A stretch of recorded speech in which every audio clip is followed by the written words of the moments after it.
Thank you for tuning in to the Community Conversation brought to you by Prototype Training Systems, home of CrossFit Prototype.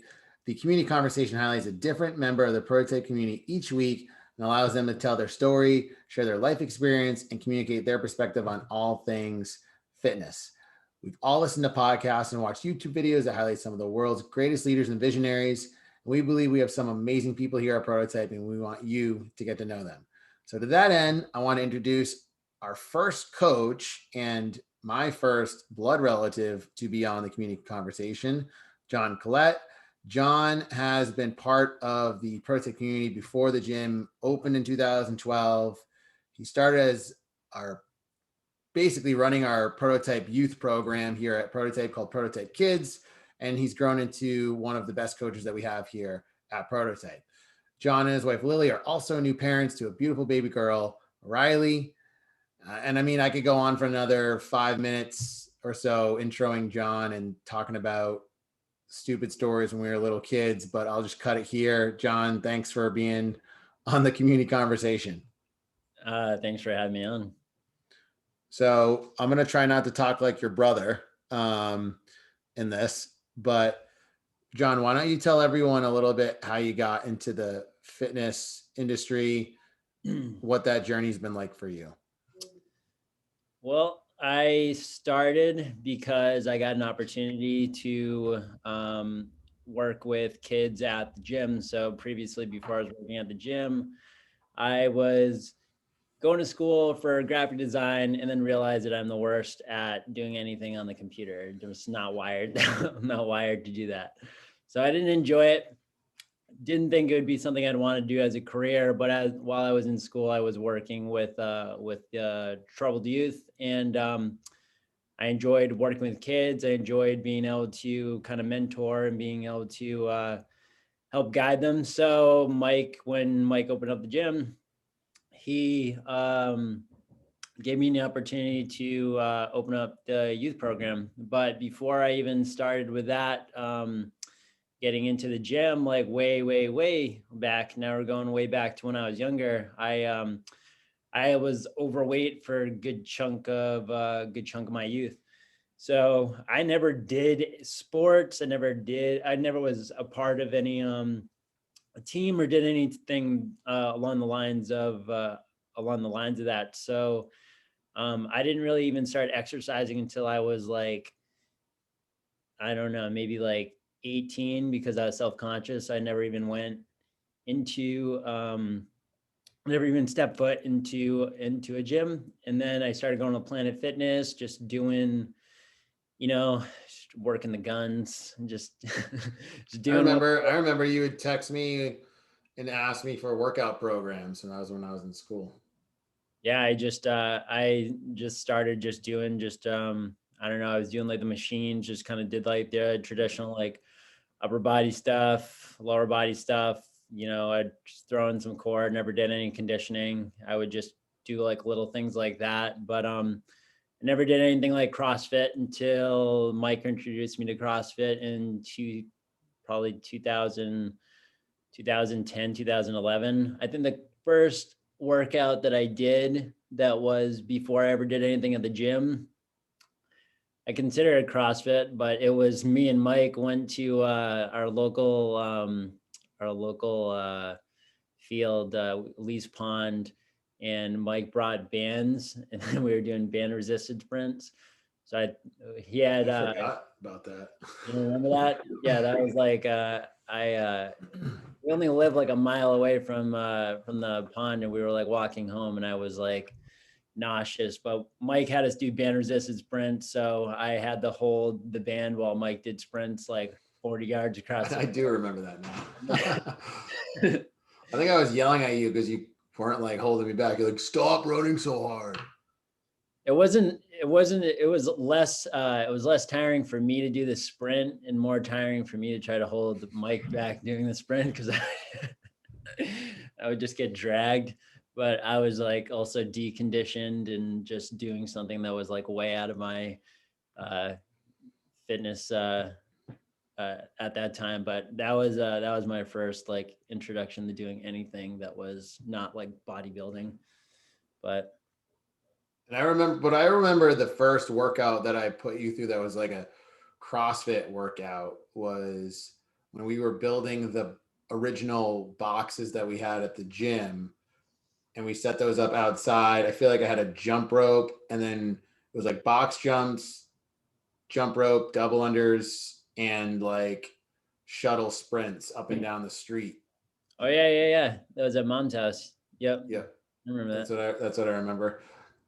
So John, so because not everyone knows that you had this like journey from like being an overweight kid, then getting into like fitness, and then being kind of a role model for kids, and now you've kind of transitioned that to not just kids, now it's like adults, and you've been doing that for the last, I mean, what, almost 10 years.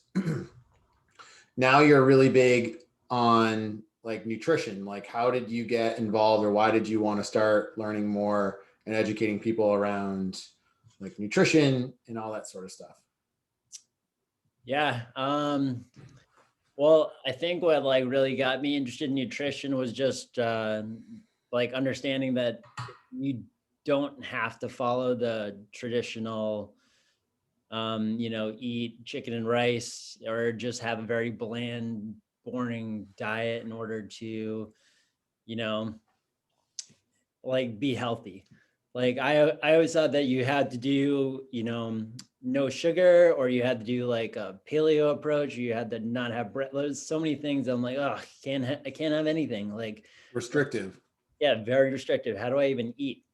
So once I learned more about what you can do in order to be healthy and what like a proper diet should look like without having to necessarily eliminate all your favorite foods, but just learn how to be able to have some boundaries on how much of these things that you're actually having in your diet, made it a lot easier for me to be able to stick to something. So when I was overweight, my diet was 6 Mountain Dews a day, pasta for breakfast, like the worst possible diet. So thinking that you can have as much as you want, or having whatever quality, like the quality of food that you have doesn't matter, that'd be foolish to say.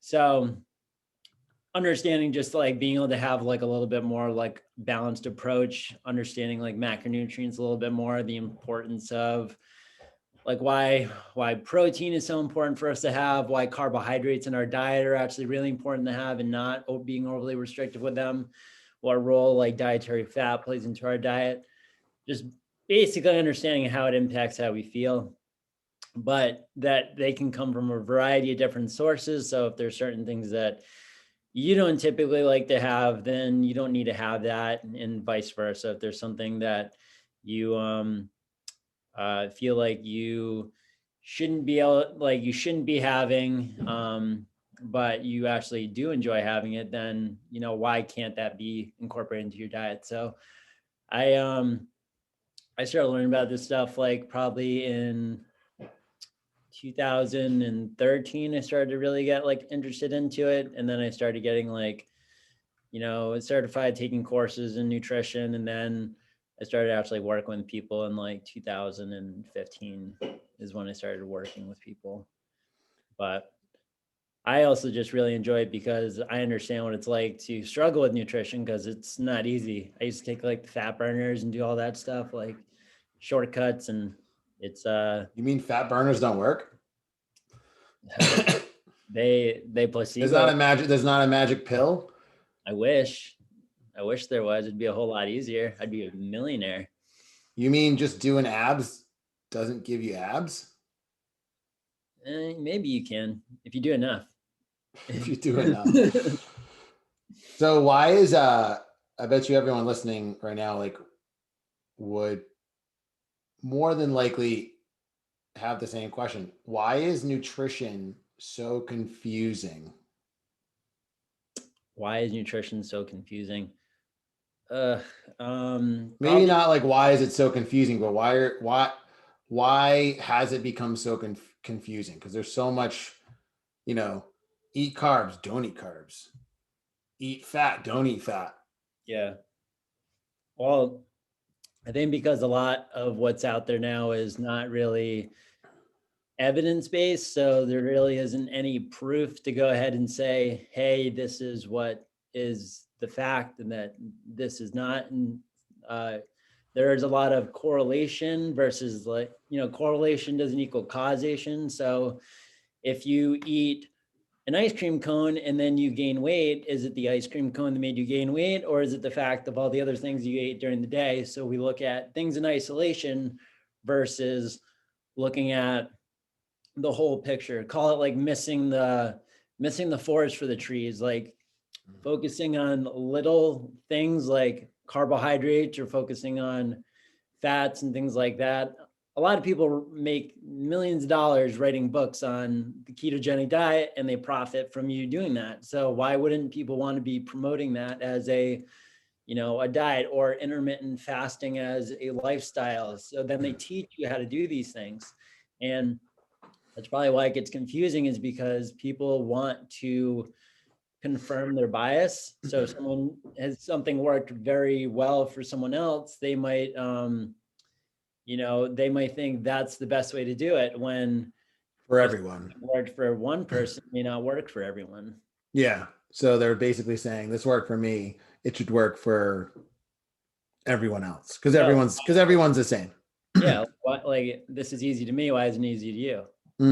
And that's not necessarily the right approach or the most effective approach for people. So why don't you, for the people that are listening that maybe have never focused on nutrition, I shouldn't say that, but they haven't like worked with a coach on nutrition, like what are you doing? How do you help people kind of get them on the clear path? I mean, I know it starts with understanding their goals and what they want to achieve, but how does the process look for someone that is kind of listening in right now? I might not have an idea. Well, I guess it all kind of starts with, well, where are you now and where do you want to get to? So if someone has a diet that is consistent of mostly convenient foods, like eating out at restaurants or McDonald's, like where that person is going to start versus someone that's like, yeah, I eat a vegetable with every meal, but I overconsume calories on the weekends. Like, it's more kind of meeting the person where they're at. Like, some people might have like, hey, let's try to cook one meal today. Other people might be, hey, let's try to have more of a understanding of what we're doing on the weekend. Like, let's think ahead a little bit.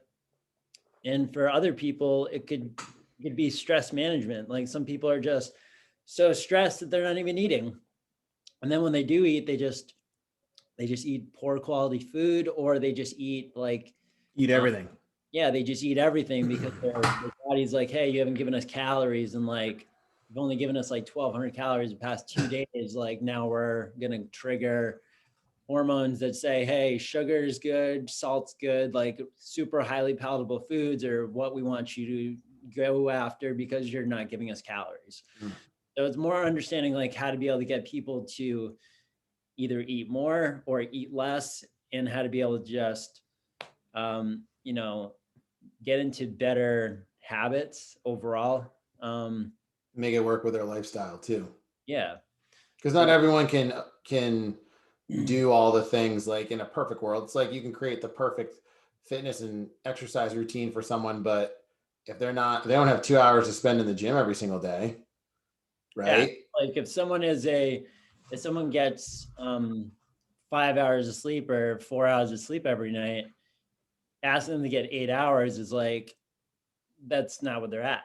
So like, you need a more just figuring out like what's going to help that person get a little bit better, and then just building upon that. It's like building a house. You're not just going to throw the roof on. You're going to go ahead, you're going to work your way up, set the foundation, and then you're going to make sure it's secure, so things are working before you go ahead and try to put the toilet inside the house. Like, those things aren't as important as what's going to keep things like solid. The process, back to the whole take a pill. We all want instant change and instant satisfaction and that sort of thing, but it doesn't work like that. So we have to focus on some of the smaller wins and building on the habits.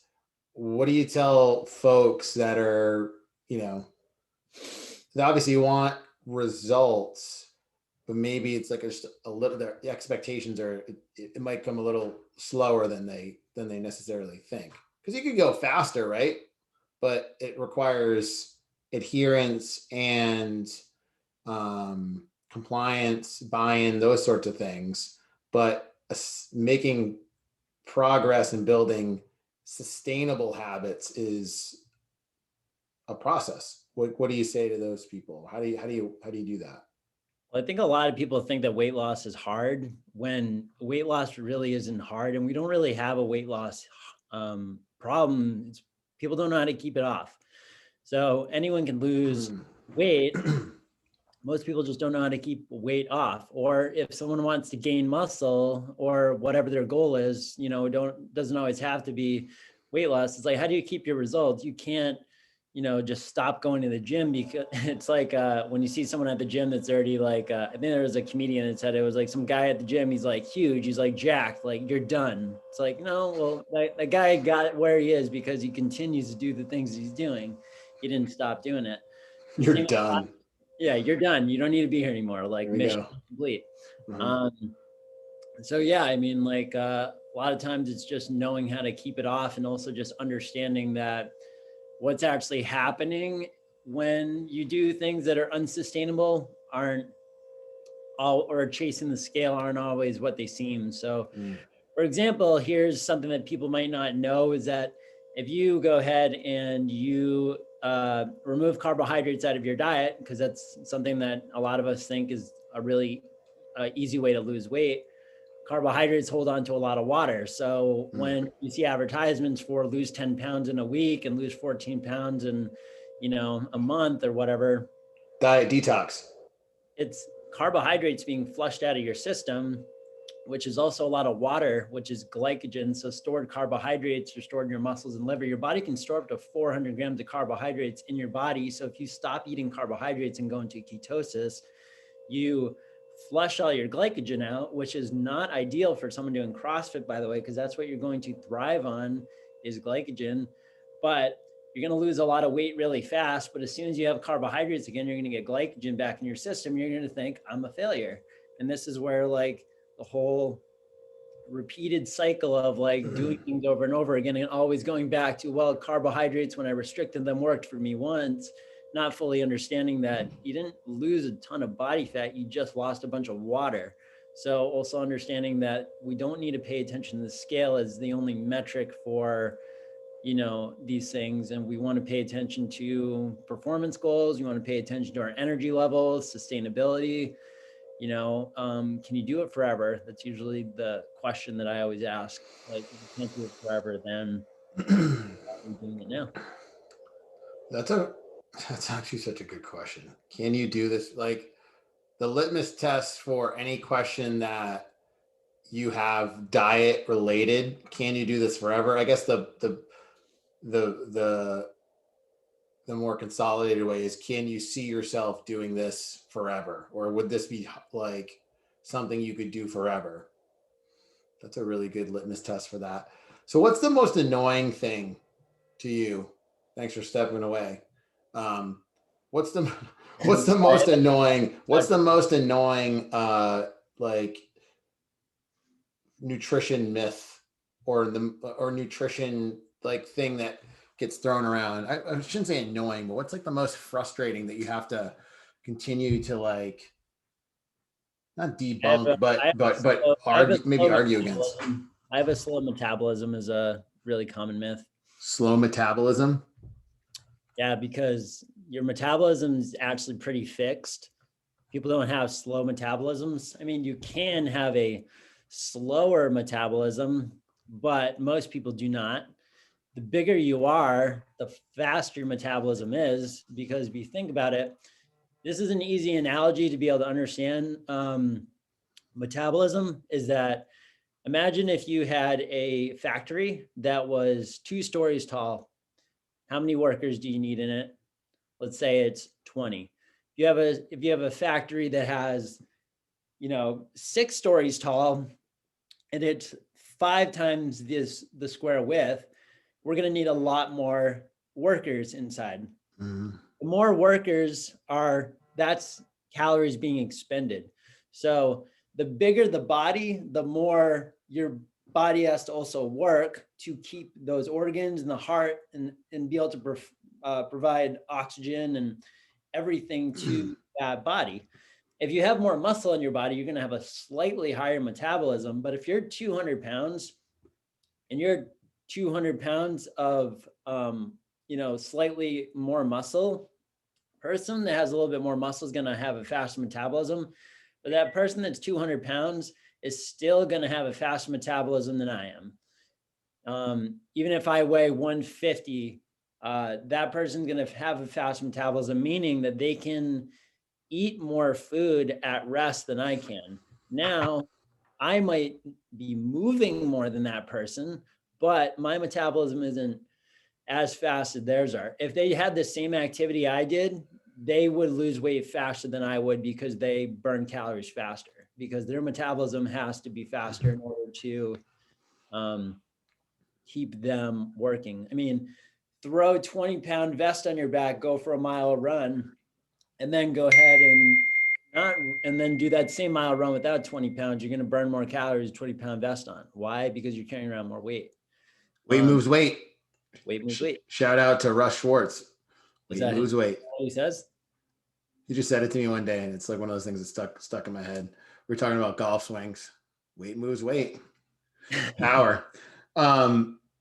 Yeah, the slow metabolism thing, that makes sense. I think the analogy you just mentioned about the factory, yeah, there's going to be more people in there, not necessarily less. So basically what you're saying, the bigger you are, the more energy that you need or is required to burn to basically keep the engine running. Yeah, so a lot of people don't eat enough food. And so how does that work when someone's not eating enough food? How do they gain weight? Well, because everyone thinks, right? It's calories in, calories out, right? Energy in, energy out. So if you're not eating enough food, so how does that? Because that can be confusing too, right? So if you're not eating enough food, so let's say that if you were able to maintain your weight eating 2,500 calories, so let me rewind. If you wanted to lose 1 pound of body fat a week, you would have 1 pound of body fat is 3,500 calories. So if you do math, 7 days a week, if you maintained your weight eating 2,500 calories, you would eat 500 calories less, right?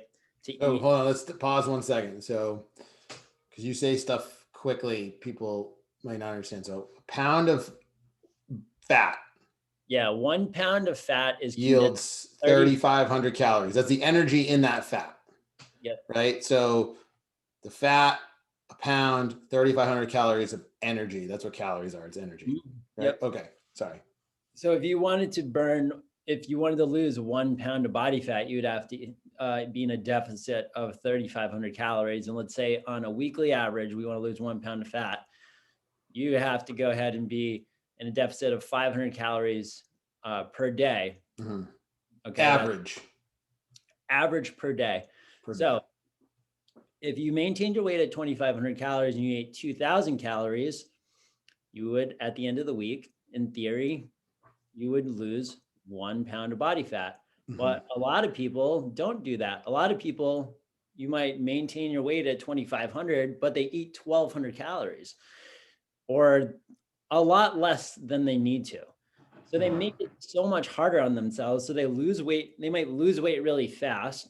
But what's going to happen is that your body is really intelligent and your body is going to say, we don't like that rate of weight loss. We're getting worried that you're not feeding us. Think like from an evolutionary standpoint, your body doesn't want you to go ahead and starve. So you're going to burn less calories and your body's going to upregulate your hormones, mainly your ghrelin hormone, which is the one that says I'm hungry, and it's going to downregulate your leptin hormone, which says I'm full. So that's why we overeat. because we binge eat because not because we want to, or because of the lack of willpower. It's because your body is literally fighting you on the fact that your deficit is so severe that you're eating more than it's offsetting that calorie deficit that you're in, because now you're eating 4,000 calories on Friday, Saturday, Sunday, and then you just gave up. And now you're saying like that's why, when people starve themselves maybe unintentionally because of lifestyle, but they starve themselves throughout the week a little bit, and then maybe come Thursday, right? Maybe they can do it Monday through Wednesday, but Thursday comes like, oh, I'm getting a pizza tonight. Then Friday comes around, I'm getting Chinese food. And then Saturday comes around and you eat everything. And then Sunday, you're like, oh my God, why do I feel so sick? It's definitely part of it. And then there's like a relationship with food too, as well. Now I'm eating pizza. So now I'm doing something wrong because I've been eating clean for, Monday through Thursday, and then Friday. Clean or not eating. Yeah. Or you just, you haven't been eating much at all. You have something that's highly palatable. Your body's like, cool, let's capture some calories. We like this. You eat more of it. It's hard to control your satiety when you are chronically under eating. And then it's also stressful. So, it's going to impact a lot of things, your energy levels. Like if you want to try to build muscle and eat 1,200 calories or just be very restrictive, good luck. Like it's not going to happen. You're not going to do it. Your body can't lose weight and gain muscle at the same time, especially in that severe of a deficit. That is a challenge because it requires more energy to do that. To grow muscle, you need more calories. And if you're in that much fewer calories, then yeah, you're gonna struggle. Mm. All right. So we talked about the annoying myth. That was the metabolism. So we've talked about a few different things around nutrition. If you were to give people like the bottom line, probably most helpful, maybe, I don't know, 1 to 3 tips for people that might be listening that are like, I want to lose weight, or I've been trying to lose weight, or this is really important to me, I need to lose weight, or whatever. And and I guess the bigger thing there is they're ready to, right? Because if we're not actually ready to commit to change, it's probably not going to happen. That's compliance. So for the people that are listening, like, I want to lose weight, I actually really want to, I need to, et cetera, et cetera. What are some of the most important things that they need to focus on? I know you've already talked about a few, but what are some things that you would say to that person if you met them at like a bar, well, probably pre-COVID, but you're meeting someone on the street and they said, can you give me some advice? If their advice is weight loss or just how to be able to improve their weight loss, I'd say that's I'd say the majority people's goal. Okay. I would probably start with sleeping. Like if you can optimize your sleep, that'd probably be number one. Okay. So if you guys listening probably weren't expecting that, right? If you're not getting enough sleep, then that's also going to impact your not only your cognitive function, like how you would be able to be productive at work and things like that, but if you're not getting enough sleep, it's also going to impact your appetite. So we're going to have if you think about it, like it makes sense in this aspect. If you're tired, you're looking for energy. So where can we get energy from? We can get it from food, calories. So you might go and have, there's even been studies that people that have been sleep deprived for a period of time consume like on average like 400 600 more calories per day. Don't quote me on the number. It's something in that range. Just from not sleeping enough, like not putting any other parameters on their diet compared to the other group's diet, like full rested versus, sleep deprived, like 5 hours of sleep, they consume more calories. So if you're struggling with, if your goal is that you want to lose weight, make it easier by not being deprived with your sleep. Hydration would be number 2. If you are constantly dehydrated, you're probably also going to be struggling with your goals in the gym, being able to perform well, push harder in the gym, but you're also, when it comes to like a weight loss standpoint, water is needed for your entire body to be able to operate correctly. So if you want your digestion to be well, you want all these things to go smooth. Having more water is also going to make sure that we're not, getting a little tricked of dehydration for hunger. So sometimes people can be hungry when they're really dehydrated. So usually a good habit to get into is have a glass of water first thing in the morning when you wake up, because you haven't had anything in a while. Start your day off on a good note. Also, don't drink too much water before you go to sleep too, because that's how you impact your don't sleep. let that impact your sleep. So then having like a goal for how much water you should have. I mean, I think it's always going to depend on the person and how much, how active they are, but usually a good number is somewhere around like half ounces of your body weight. Usually a good target for people, but it depends on the person. But yeah, hydration and don't restrict food. If I had to give 3, I would say that even before fruits and vegetables is don't restrict food. Don't restrict. I'm just writing this down. The Sleep, hydration, and don't restrict food. Yeah, because if you have all these things in your diet that you focus on that you can't have, then you're not focusing on the things that you can have. So if you allow everything in your diet, then it gives you more opportunity to focus on the things that you want to have more of, versus thinking about. That was a loud noise. Yeah, my phone synced with my laptop, so I get a text message. It's well known. There's a way to shut that off, just so you know. I know you're not good with computers. You mentioned it. I don't know how to do that. I can figure it out. Just take a little bit. Yeah, what I was saying was just like, yeah, don't be overly restrictive with your foods. You want to prioritize fruits and vegetables, but don't be overly restrictive with your with what you like to have in your diet. If you're someone that really likes to have, a glass of wine from occasion, if you say no, when you go ahead and have it, you're probably going to also eat some other poor quality food, because now you have that guilt associated with that food. Yeah, I understand that. And then the other side of that is, right, people don't have the self-control, but you're talking about learning. Yep. Learning self-control. It takes practice to do that, for sure. That's the benefits of having like a coach, someone to be able to help you is, not just be like, hey, go ahead and have a Pop-Tart and be totally fine with it. People probably aren't going to be able to just do that right away. So having some support is always helpful. But the support makes a lot of sense. John, why don't we switch gears kind of? What's it like being a new dad? Exhausting. You have a different perspective on things. So when your baby sleeps 5 hours in a row and you get 5 hours of sleep, you're like, shit, that was a pretty solid night, versus like 3 hours of sleep.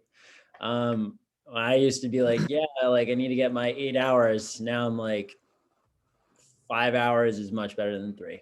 So how are you? So for everyone else at home that might have those same issues with whether it's kids or something like that, how are you still focusing and doing these things and these habits as it relates to nutrition and staying healthy and fit and lean and that sort of stuff?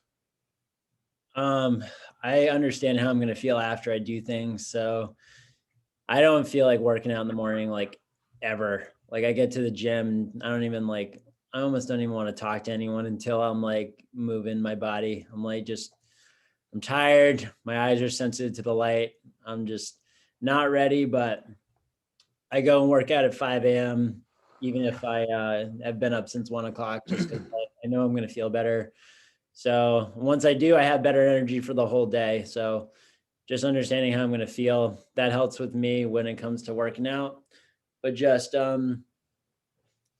my nutrition just hasn't really changed much, just because I already kind of have like a pretty good like routine. I haven't had to change that routine, but I would probably say if you're like a new parent, don't don't make things even harder on yourselves by maybe being super focused on trying to be in a calorie deficit. I'd probably say like you should eat at maintenance. Don't worry about like weight loss right now. Worry about your energy. Try to be able to maximize your workouts and, you know, your time efficiency, and do the best that you can. Mm. Because that's all you can do. That's great advice. What does your routine look like for nutrition? I know it's going to be different for everyone else, but what are you eating on a daily basis? Because it's probably pretty relatively consistent, right? Yeah, for the most part, I typically, if Do I'm you working, track anymore? Do you track your nutrition, or do you have it on dialed in? You don't even need to track it. I track my stuff like half the time. Like it, I have a pretty good idea of like I usually have like a similar breakfast and lunch, so I might like track and like have like a general idea. Okay, I have this much protein or this many calories like remaining for dinner, and then I'll just kind of like approximate, and that's usually pretty good. I'm not like deficit right now, so I'm also just like I'm like maintaining, which it's a lot easier for me to maintain than it is to, if I wanted to lose a few pounds, it'd probably be a little bit stricter. But I wake up and I have my coffee in the morning. Like if I was working out at 5 a.m., I usually have a bowl of cereal with some blueberries and milk. So I have a little bit more carbohydrates in the morning. After I work out, I have a protein shake an hour or two later. And then I usually have lunch at like 10 or 10:30. I have an early lunch now that I just get up at that time. And I normally do something like, I like eggs a lot, so I'll either do a breakfast sandwich. I'll do like 2 pieces of toast with like an egg on each and avocado, and I'll do like Greek yogurts. And then dinner's typically like what we prep. So I might do like now that Lily's home, it like we have a little bit more like leeway that we don't have to do as much prep. So like we had like salmon last night, so like cooked dinner. Well, we might do like protein, vegetable, carb. I normally have like 1 serving of like animal protein per day with my dinner, and the rest is like through like more like a vegetarian diet. And then I have some candy or ice cream every day before I go to bed. Why not? Got to do it. Don't restrict yourself, right? I know you gotta leave. You gotta leave soon, right? Well, let me check my message because this person messaged me. So they have a legal battle. So no. Mid conversation. So all right. Well, then that allows me to ask a couple more questions. How are people that drink alcohol? How do those people lose weight? Because I think one of the big, I don't want to even call it a myth, and alcohol is a culturally accepted thing. It's not necessarily awesome for you, right? Some, for the most part, it's putting poison in your body. But to enjoy that, the social aspect, and not be restrictive, if that fits into what's best for that person, how do people still be able to enjoy summer cocktails and the whiskeys and all that stuff and still be able to maintain, or at least, or even lose weight if that's their goal? If we were talking from, don't misquote me on this, but if we were talking from a calorie standpoint, if you were to have like a whiskey on ice, it's the equivalent of like a banana in calories. A banana is like 100 calories. So if you were to have like 2 ounces of like whiskey on ice, so like 2 shots, it's about, hard alcohol is somewhere between like 40 to 80 calories for an ounce, depending on the type of it's vodka or tequila per ounce. So if you were getting it like at a restaurant, it might be like a 1 to 2 ounce pour. Mm-hmm. So it could be anywhere from like a banana to a banana and a half, which can easily be incorporated in. It's just the volume of how much you're having is what we want to be aware of. And then you also want to be probably focus a little bit more on the type of drinks that you're choosing. So if you're, wanting to do like a cocktail, though, a way that you could make a cocktail lower calorie is to do like diet soda or do like they have like a lot of those sparkling like juice waters now. They're like carbonated like waters. They're basically like, Seltzers. yeah, they're like seltzer variations that Mm. are like sweeter, like they have sucralose. So taste like you're having like juice or soda or something like that, but you're not getting all the calories. You're doing that with your hard alcohol, not only getting the calories from the hard alcohol versus that. So you can still enjoy the cocktail, but you probably just want to not, go towards It's like the the fillers. It's all the sugary added stuff, the grenadine, the soda, like the high, yeah, that's like, a margarita, for example, is just pure sugar. yeah. Yeah. I always call it like the minimal effective dose of like what you enjoy. So like if I'm gonna have a beer, personally, I'm not having a Bud Light. Unless it's like, I don't know, if I'm outside like a summer day or something like that, maybe I'll have two Bud Lights because it's like whatever. But if I'm like at a barbecue and I want to like just enjoy myself, I'm probably gonna have like an IPA, but I'm only gonna have one. Those IPAs are like 350 to 400 calories. Like I hate to break it to you, some people that like to have those in threes and fours, but that's a lot of calories. So if your goal is I want to lose weight, I would start with, is it worth it to you to have one of those? And if it's not, then maybe you want to just select a totally different choice of alcohol altogether. Because if you're someone that's like, yeah, if I have one, I'm going to want to have like two more. And maybe it's changing your environment, not having those really good beers in your fridge all the time when, but if you're out at an event, it's probably just having a little bit of restraint. Like, yeah, I'm going to have one of these, and then maybe I'm going to switch over and having like, one of the diet soda types of things with like hard alcohol to cut the calories back. And, you know, having 500 calories of alcohol in a week isn't going to totally destroy your progress by any means. So it's just a matter of you're not getting a whole lot from that. So if you're having all these calories from alcohol and you're having like what typically goes with alcohol is like really good food. So if someone's having, 3 or 4 beers, you're probably like, fuck it, why not? I'm gonna go, sorry for my language, but why not go ahead and have like all this delicious food that's also presented to me. That's the environment you're probably in if you're drinking in that type of excess at that time. So those things go hand in hand. So it's probably just making better selections with some of that stuff. I also like to think about like spreading it out. If you're going to be somewhere for like 6 hours, like a whole day thing, you're not going to just be having one drink.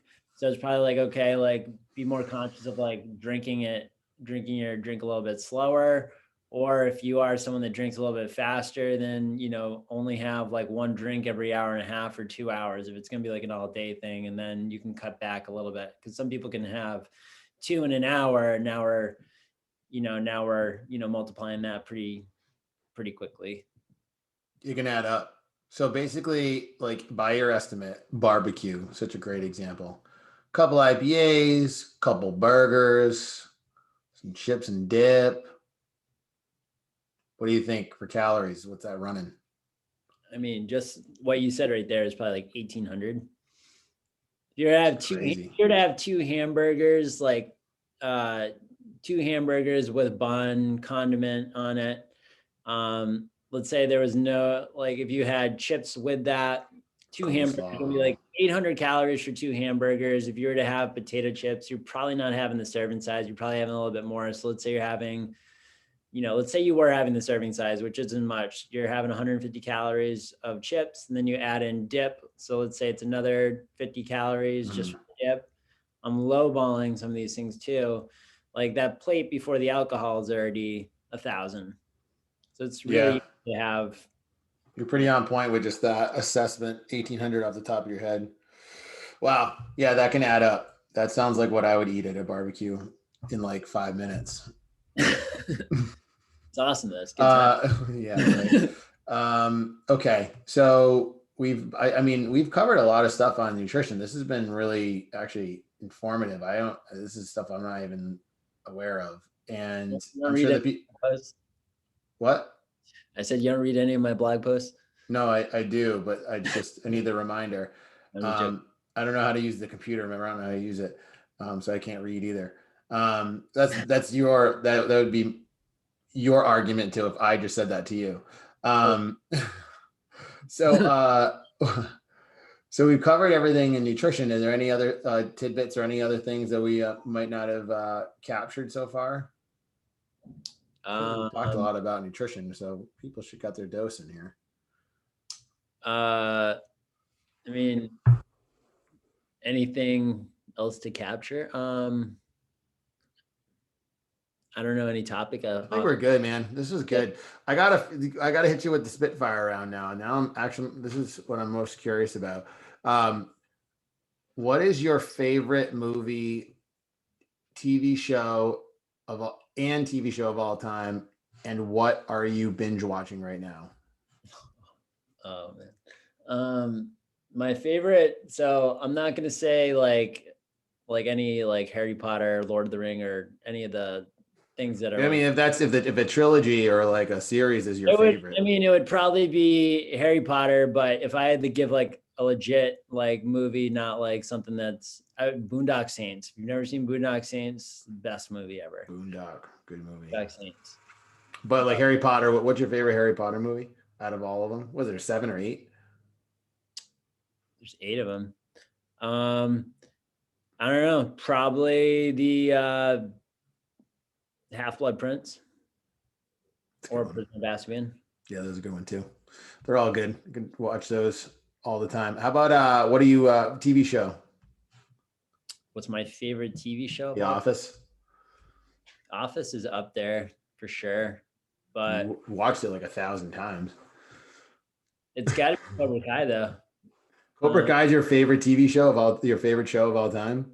Not Curb Your Enthusiasm or any of those like Emmy award winning like awesome shows you've watched. It's freaking Cobra Kai. There's nothing more badass than Cobra Kai. I'm not on that Cobra Kai train. How about what are you binge watching right now? Cobra Kai? For the 4th time? No, you're gonna laugh when I say it. If you guys are listening right now, I think John has watched more shows like series like multiple times than anyone I've ever known. You've like watched The Office like literally like 5 times. Like so the entire series of The Office. You want to know my morning routine? It's I wake up at 3:30. I watch an episode of something while I drink my coffee. I'm out the door by 4:30. So I watch an episode of something, and then I get ready for work, and then I get started with my day. And now that I'm feeding Riley, that's and everything in the evening is just like watching like whatever. I've been watching Ball in the Family. What's that? It's like the Kardashians, but is it like the ball, like a Lorenz, like a LaMelo Ball and those guys? Yeah. Oh, what's that on? Facebook. Facebook. All right. Okay. What's your favorite musician or band or artist, music artist? Probably, I don't know, maybe the Dirty Heads. Dirty Heads, that's good. And then what's your favorite thing to do when you're not working out, working, or at the gym? I mean, now it's like playing with Luna, playing with Riley. Before it was, depends at what stage of my life I was in. It was right now. It's not ever. I mean, right now. Right now, it's I don't know, just being with the family. That's cool. I don't really have time for a hobby at the moment, but I'll get back to it. I was learning the ukulele for a little bit during COVID, but I haven't played that in like a month or 2. You could slap that ukulele bass instead of watching the ball show on Facebook in the morning. You can't slap uke when the baby's sleeping. Oh, that's true. Yeah, you can't do that. One priority. Keep that child silent. It's good life advice right there. It's good life advice. Well, John, I appreciate you being on the community conversation again. You're the first coach and my first blood relative to be on, so that means a lot to me. And everyone tuning in, watching, thank you so much. Remember, every week we'll be releasing a new community conversation with a new guest to get your week started.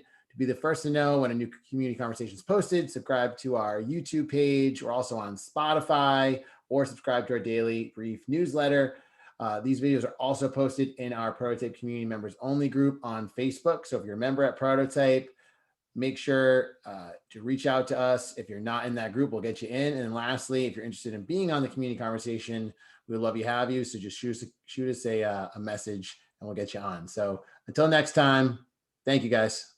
Cool. Thanks for having me. Got it.